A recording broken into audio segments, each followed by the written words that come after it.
because ARP has called us. Word, that's what's up. ARP, you there? Yo, what's good, y'all? What's good, Hey, What's good? Chilling. I missed a little bit. All I heard was grind time, King of the Dot URL. That's all I heard. Okay, so let me do this first. We actually have some new faces on. You have Bishop, and I think I don't know if you met Mojo on this show. I don't think you have. No. My memory be fucked up too. So don't even make me so out to be the one that's sure or not. No. But either way, that's our new sister to the crew. She is making big moves. You will see her soon. Salute, y'all. Appreciate y'all. Thank y'all for even being on. Absolutely. So, we were just basically talking about King of the Dot and how, their new event or their most recent event, the lack of promo and things like that. However, and I know you will talk all-purpose blog or all-purpose battle rap, and you're back into your blog, and I see. Back in the blog mode. How you feel about that too, and then we'll get into some serious stuff. Got you. I see what you did there. Out to, I see what you did there, Wayne. Yeah, y'all crazy. And shout out, and hold on a second, I'm just replying to this. Yeah, shout out to Serius Jones and Real Deal. They had a great battle. Shout out to Real Deal. You know what I'm saying? He got the title now. I feel like from what I'm seeing as far as how the fans is leaning, I'm still a little bit in the middle with some of my predictions. I got the title match right. I definitely had some fucked up predictions on some of the rest of the card. A lot of people came to play. So shout out to King of the Dot. Great card for Master 5. I like the card. I definitely like the card. We're going to talk about that later on, get more in depth with that card because there's some issues I feel we need to talk about. I love the fact that Big K is coming back and hope to see him soon doing other things, of course, on the RBE stage. And, that definitely. Shout out to K. Shout out you to believe K. in him. You believe in him. Our past conversations. You believe in him.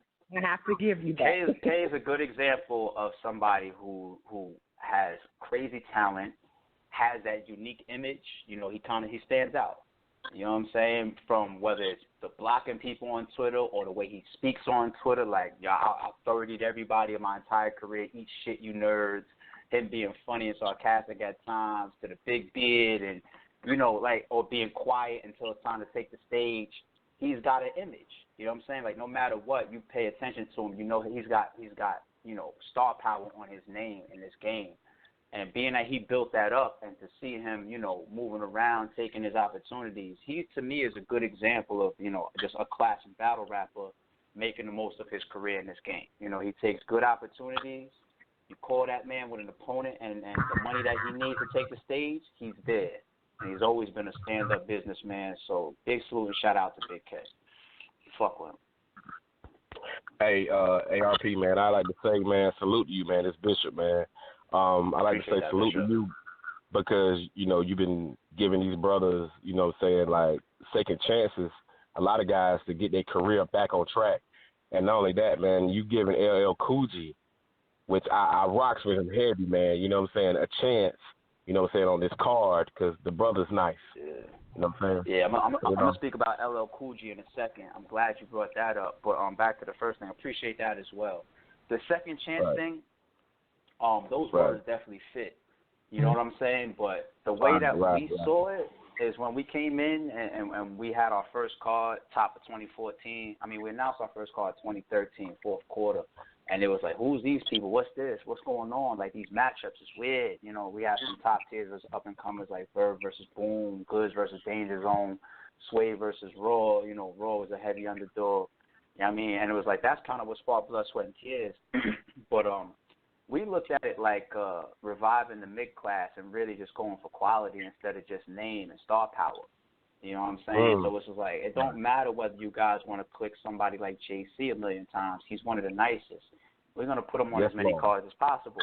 You know what I'm saying? Same thing with like maybe a big cannon. You know what I mean? So I don't look at it as just reviving. I look at it as showing the culture, the fan base, the culture, as well as, you know, to a degree, other leagues taking note and seeing like, oh, if this stuff is working, or these type of battles is working, or these type of matchups is working, you know, that we can all, you know, make these type of cards and these type of matchups. And we think that it kind of definitely changed the game a little bit. Like the blood, sweat, and tears concept, like it definitely broke down the walls. Like there is no more tears anymore. Nobody cares. You know, you'll get a blood, sweat, and tears style card all day, every day now, or you'll get a top tier versus an up and comer on any day of the week. Like it just is what it is now. So in the midst of that, especially if we're giving you good names and good light, or putting you on good cards and putting you in big situations, yeah, you're gonna get the credit and the respect that you deserve. Now, if you've been battling for 3 years prior to that and you wasn't getting the love and the respect that you deserve from either the fans or other leagues, people will see it as a revival. But you could also look at that shit as a birth, because maybe you was a talent that just wasn't being put out there the right way. You got some talented people. They sound, that, you know, like look at Meek. Meek was rocking with T.I. before MMG. You know what I'm saying? When he was with T.I., nobody really knew of him like that. You know, T.I., you know, he had an eye for him or whatever, but Meek wasn't rocking. MMG came in, you know, and there's a whole big different situation. You know what I'm saying? So sometimes it's based on what the platform puts you in, what type of situation you're put in. So you could look at it as, you know, oh, you revived. You could also look at it as like, no, you did the right thing with this artist, period. So different perspectives. But as far as Mr. Coogee himself, like, I went through their footage of the 1SKs because I don't know the 1SKs until they're locked in. You know what I'm saying? And Lawrence sends them over to me. And he was the best one that I've seen on footage that I looked at so far. And I've seen clips of him before. But right now, you know, and I don't have a problem talking like this because I feel like the 1SK people deserve this type of pressure. You know what I mean? That they're not really certified like that to be you know, fully backed by any platform. That's why they take battles like 1SKs or PGs or GZs or whatever, and everybody got to start somewhere. RBE had to earn their stripes as well. We had to put in our work as well. So I don't have a problem saying that, you know, LL Cool J looks like the most polished person that I've seen thus far, but I'm going to be paying close attention to all of those matchups come August 31st, and it's on y'all to kill the crowd, show the crowd who y'all are. You know the type of platform y'all are on. You kill that crowd, we turn around and throw you in there with a top tier your second battle. Like, it depends on how you do. So, you know, do your thing up there, but we're looking forward to those. Right. That's what's up, man. That's what's up.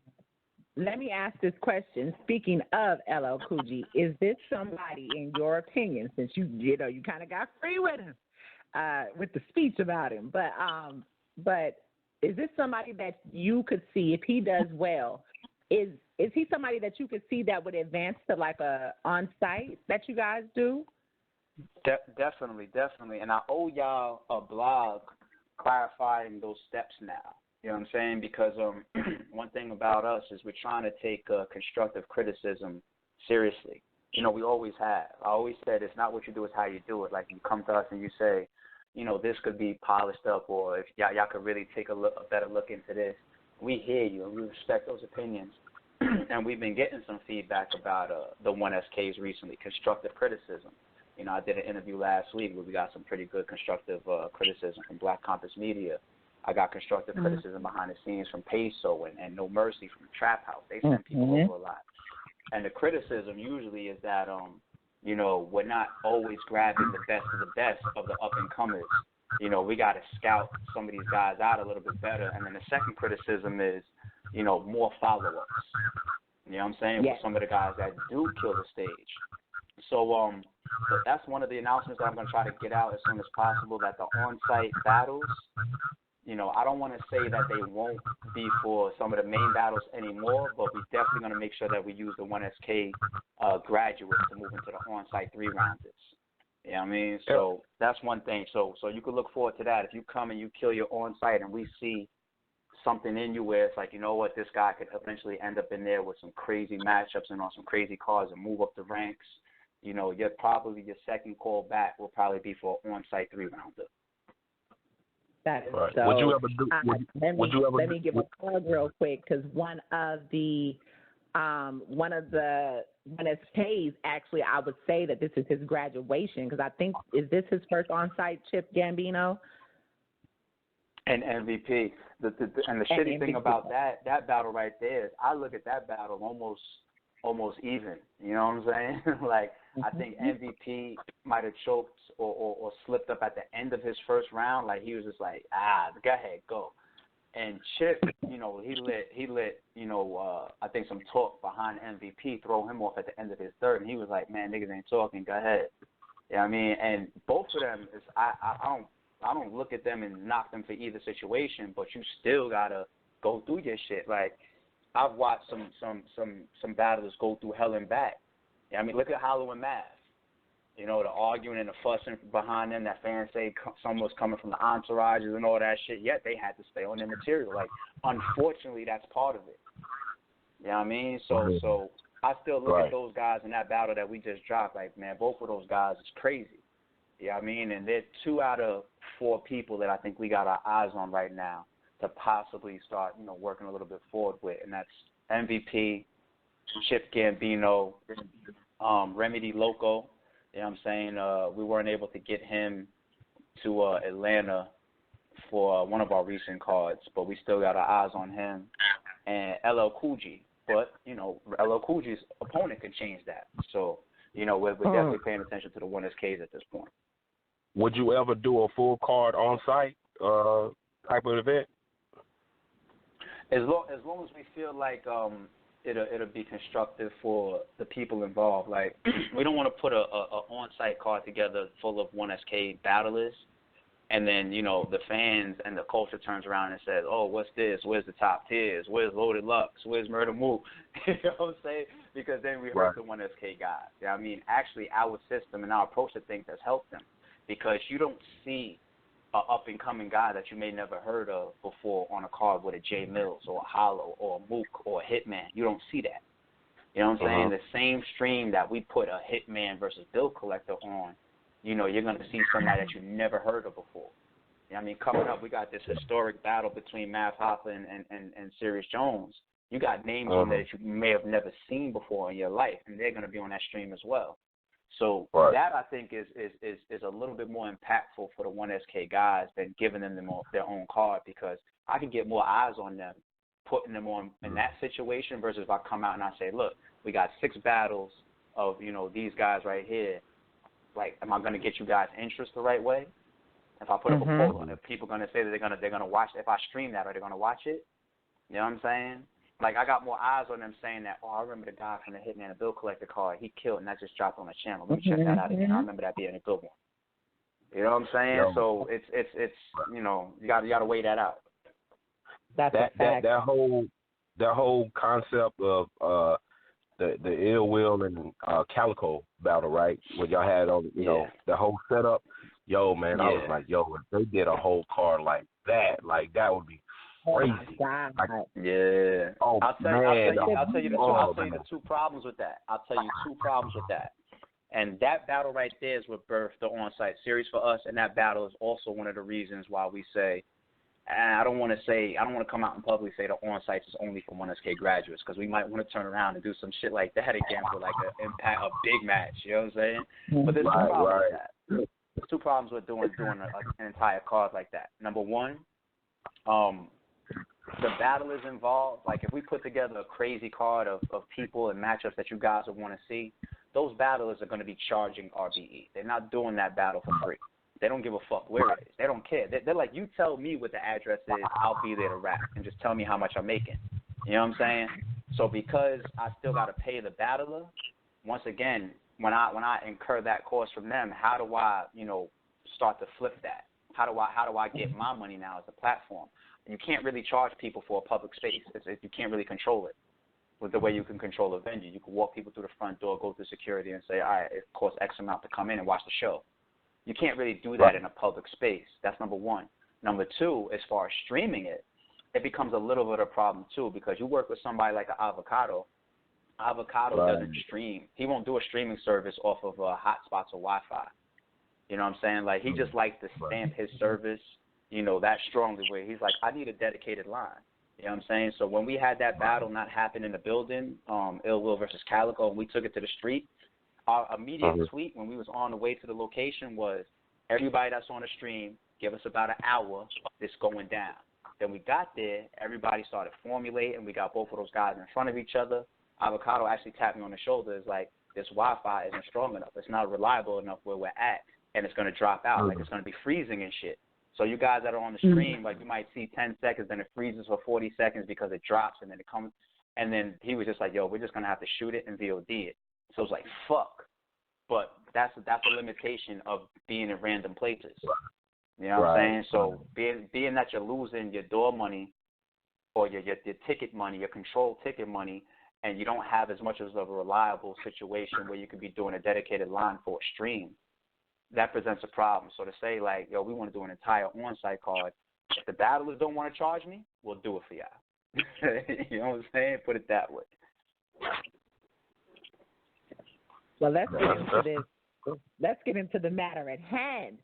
What I noticed on this flyer, ARP, there is no actual theme that I've seen on the flyer. Was that for like the mean to do that, or? Nah. That's we've been thinking about doing like a boxing style promotion for some time now.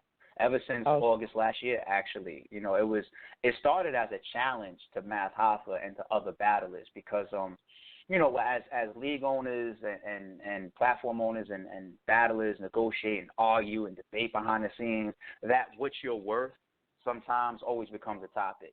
And it's always a gray area because you can't really tell because sometimes main events are leveraged by the rest of the card. It shouldn't be that way. We would like it to start to graduate towards the other side of the spectrum, because a Math Hoffa or a Serius Jones or, a Hollow the Don, these guys should be able to carry an event by themselves because they're battle rap stars. You know what I'm saying? But the trend, what really happens out there is if I turn around and I say Hollow the Don versus Math is going down in February, the fans go, oh, that's about to be crazy. All right, give me the next release. What else you guys got on the card? That's the temperature in the culture. That's the expectation from our fan base that you need to have an entire card for us to be interested. You know what I'm saying? And that starts to present conflict between the league owners, the platform owners, and the battlers, where you start to say, well, how do you know that you're generating X amount of tickets or streams? Because really it's a collective effort. You know what I'm saying? Like, you might be a higher percentage in your battle than the rest of the battles, but you're not able to pinpoint the actual number. You see what I'm saying? So that started the idea of a boxing-style presentation where you say, give me Manny Pacquiao versus Floyd Mayweather, and then make sure that you put some battles underneath to make sure that it's worth people's time to actually sit down on that stream Saturday afternoon because they don't feel like they're just getting one battle. But then we was like, at the same time, you can't just put any old thing. We can't just put like, a whole card underneath of people that you never heard of before, like a HBO or a Showtime production, because then y'all just definitely not going to tune in. So we said it's going to be split in the middle. We're going to do both at the same time. We're going to start the boxing style promotion of actually presenting a headliner as the first catch to your eyes for the promotion, Math Hoffa versus Serius Jones.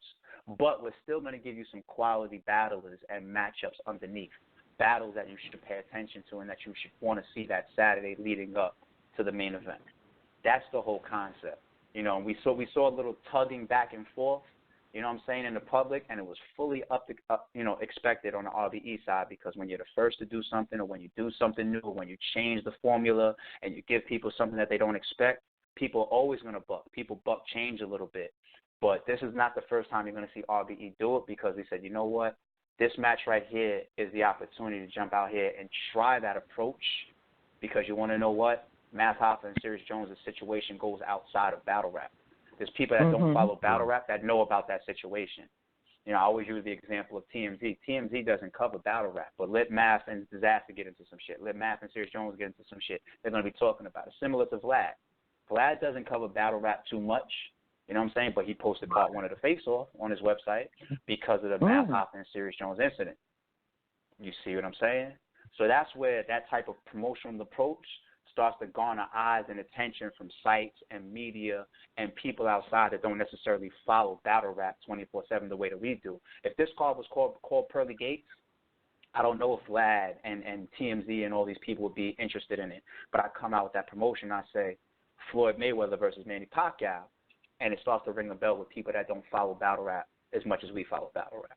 So you see how that whole approach becomes full circle. And everything I'm saying right now, I'm saying it fast, but this is the way me and Shaka sit down and we think out things. That's just what it is.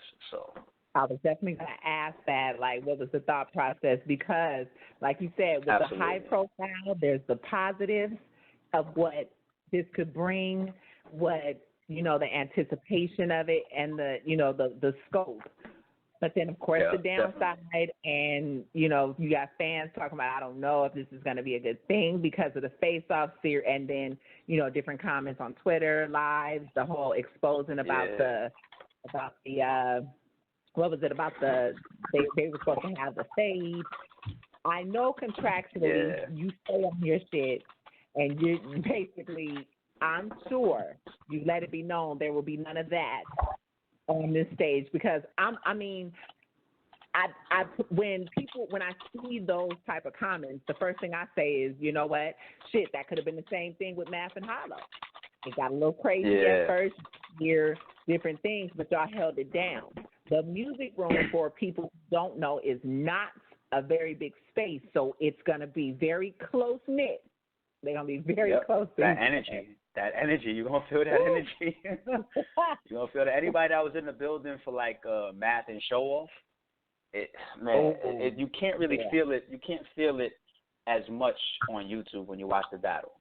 You know what I'm saying? In the building, you could hear a pin drop. Everybody was waiting for it. Everybody.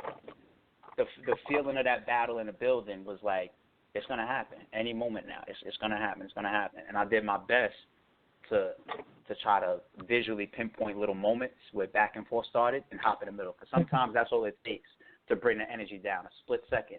Because when people go nose to nose, and they be like, and then the ego, and then the cameras is on, and then the energy itself is like, what? What'd you say? You're going to do what? And then if you let that happen for too long, sometimes that's where the punch gets thrown. You know what I'm saying? So it's like I did my best to keep hopping in and hit. That's basically like a reset button. What? You're going to do what? You hop in, yo, chill out. Okay, and once they get back to rapping, that's a reset button. They kind of hold that little moment. You know what I mean? So I wouldn't be surprised if Math and Serious felt like that, where the crowd is just on edge the whole battle. You know what I'm saying? And if it gets tense, and even if I'm off, where it's just like, yo, you know, they wasn't going to do nothing, ARP, while you hop in, because motherfucker, I'm on edge, and I don't want nothing to happen. You know what I'm saying? That bar felt like, I don't know, that bar hit, and it looked like Math or Serious got a little bit too mad. I'm jumping in. Fuck it. You know what I'm saying? So you gotta factor this type of stuff in, but let's be a little bit more serious for a second, and no pun intended. And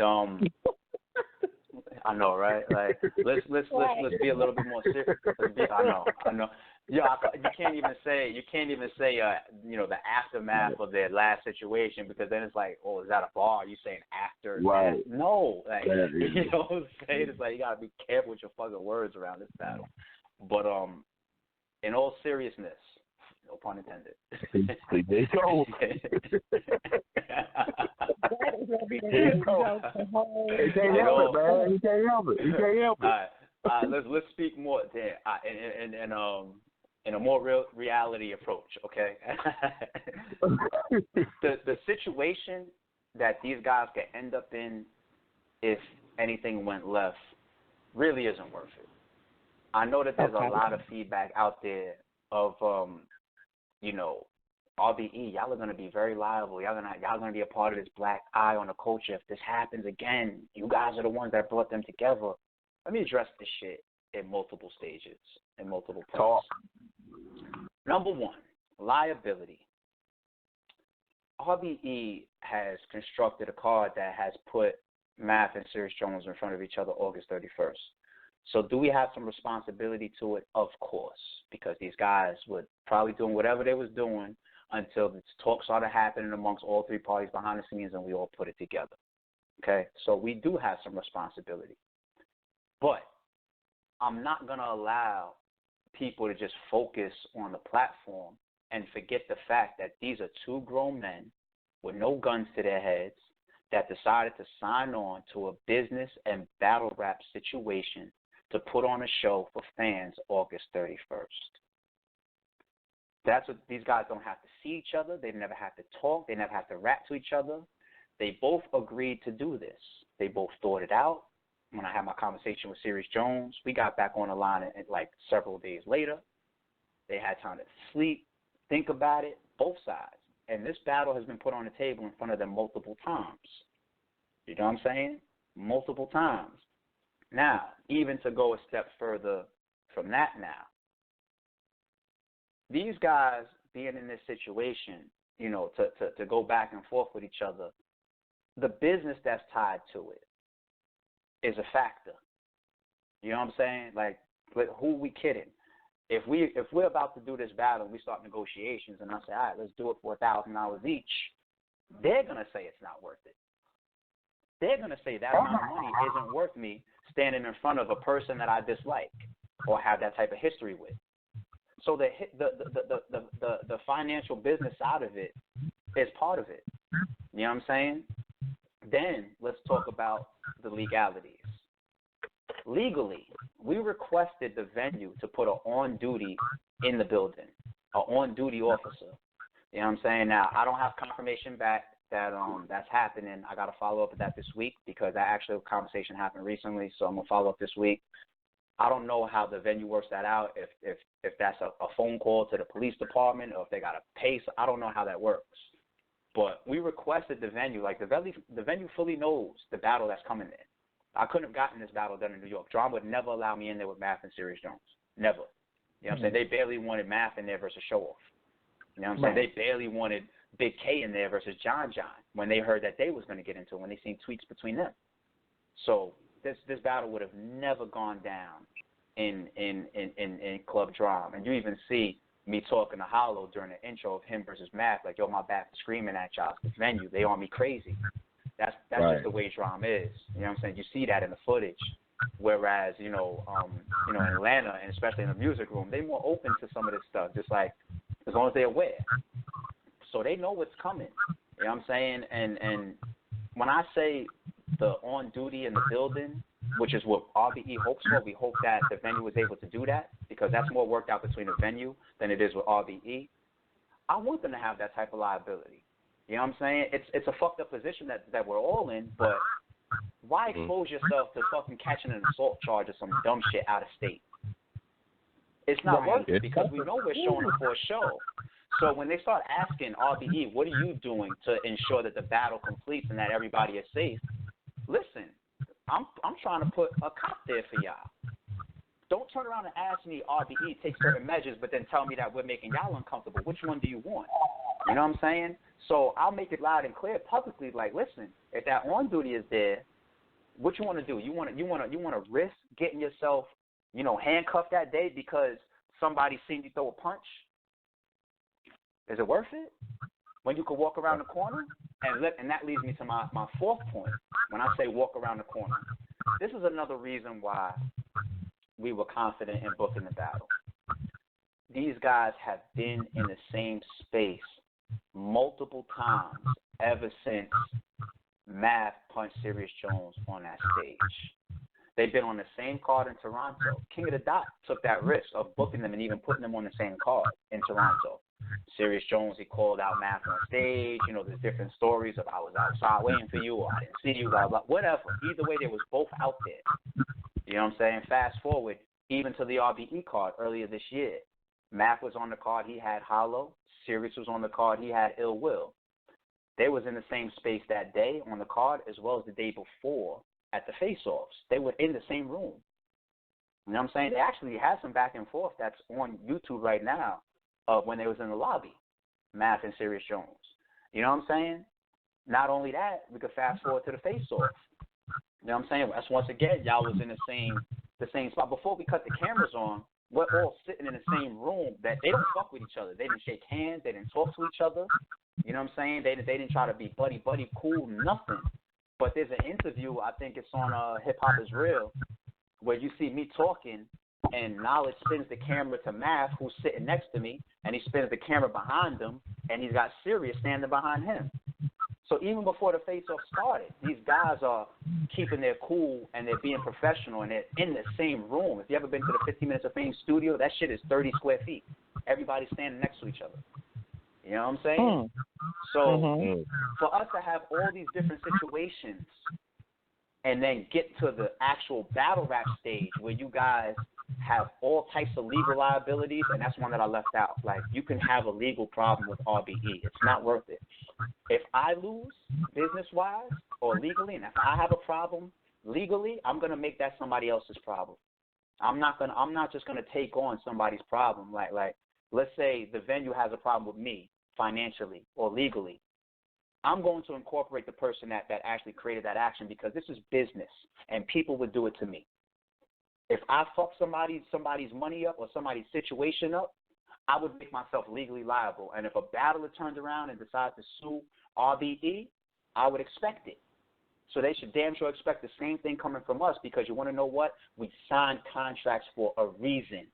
There's stipulations in your contract about physicality for a reason.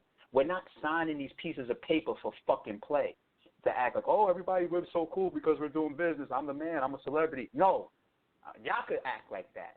Not RBE. RBE has been in battle rap legal situations behind the scenes. Ask around. Spent tens of thousands of dollars with lawyers behind the scenes. Ask around. I'm not playing with it. Battlers could sign our contracts thinking that we're playing with it. We are not playing with it. It's not a joke. You could be legally liable to some shit. So going back, or when you put all of those scenarios together to the initial point of liability and responsibility, the battlers have a lot of liability on it. Some of the responsibility, they would say RBE because you put it together. Cool, all right, but it's not worth it.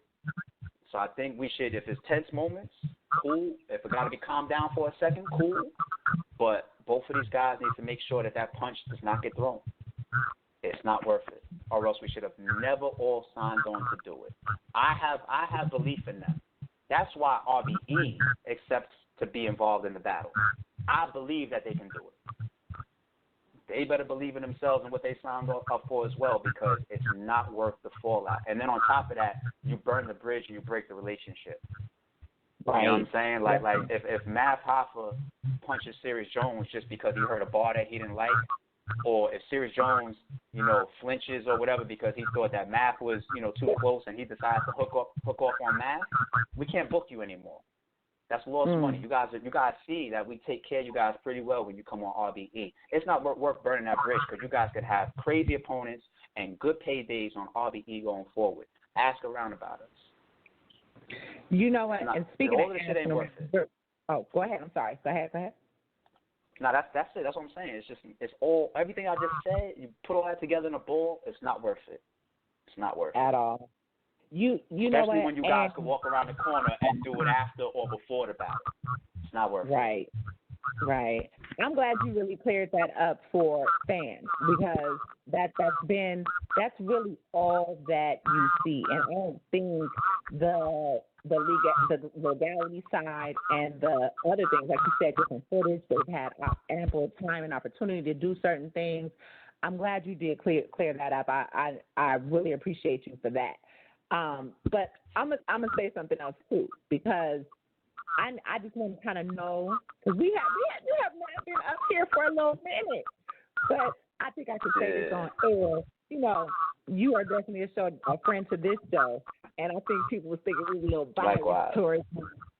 But I do want to ask your love for battle rap. Because now, people know, like you said, ask around. But even before that, the history that you've cemented for yourself, as well as for the brand and the brick by brick mantra, it's like you've learned a lot of lessons. And now it's like, I was friends with you niggas before. I was happy-go-lucky. We Gemini, so you know how we think. But You niggas is playing. And that's the ARP that I see right now. I'm not too yeah, and that's what the people would create. Like even past business, I was way more community. You can't name a league owner that I either would have showed love to, supported, been at their events, paid money for, whatever, support you to the best of my abilities, publicly, all types of shit. Like I was a community-based guy, but you know, business is business. The industry is the industry. The same complaints that you hear in battle rap, you hear in any entertainment lane. Like I ain't bitching, I ain't complaining. You'll see me vent about some shit. You'll see me make my statements. You'll see me address certain things. That doesn't mean that I'm emotional or I'm mad. You know what I'm saying? I'm just gonna make sure that I put our foot down in certain situations, or I make known the things that RBE wants to be made known. You know what I'm saying? That's not emotional or being upset. You know what I'm saying? But I happen to be the spokesperson for RBE, so I'm gonna speak whenever we feel the need to have something spoken about, period. You know what I'm saying? So, you know, it's an industry, and there's money involved, and there's pride involved, and there's egos involved, and there's competition involved. So you're going to have conflict. You're going to have all types of conflict going around. And we've been in and out of conflict since 2013. I had conflict with Star from Star and Buck Wild, or this league owner, or that battler. But what league owner doesn't? You know, like if you have a non-vocal league owner, you know, like you'd be surprised of how much shit goes on behind the scenes that they're just not vocal about, or they just didn't have anything go public with. Like Organic is more quiet than me. Organic, if you got a phone with Organic, I've had some hour-plus long conversations with Organic. The type of shit that King of the Dot goes through, I mean, come on. Like, it's crazy. It's fucking crazy. Like, he'll tell me stories of shit he's had with certain battlers, and I'm like, damn, that shit is wild. Gracie to this day, you know, she might be owed money. I mean, significant, serious money. You know what I'm saying? Like, I keep remembering the situation of fucking Hitman and Suge.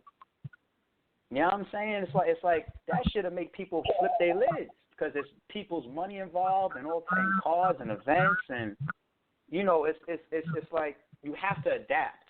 You have to adapt, and even though there's business tied to it, my natural character is that of a helpful person and more of a cool, laid-back person.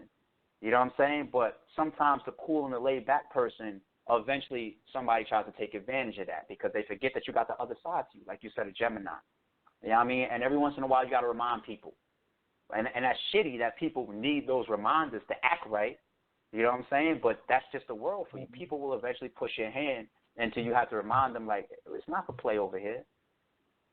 You see what I'm saying? And then you have to eventually build that skin in any entertainment industry, including battle rap, where it's like, I can't play with y'all. I can't be as cool or as friendly as maybe I am in my regular life outside of business, because if I slip, or if I'm so super nice, or if I don't, you know, move on a more business type of term, y'all will always take advantage, or y'all will act out, or I'll end up in all types of situations.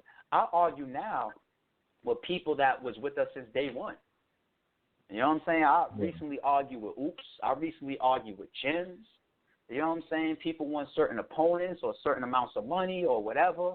And it's like, we need to have these type of arguments because the business side is attached to things, because what happens is battlers want what they want just like the leagues want what they want. Right. You know what I'm saying? We want it to be when we come together, everybody wins. You made money, I made money, I get a classic, you had the best opponent out there that you wanted Loaded Lux, then everybody would win. But at the same time, when everything is being set up, people still have what they want. I could get on the phone with, like, let's say Jim's, for example. I'm not picking on him, I'm just using an example.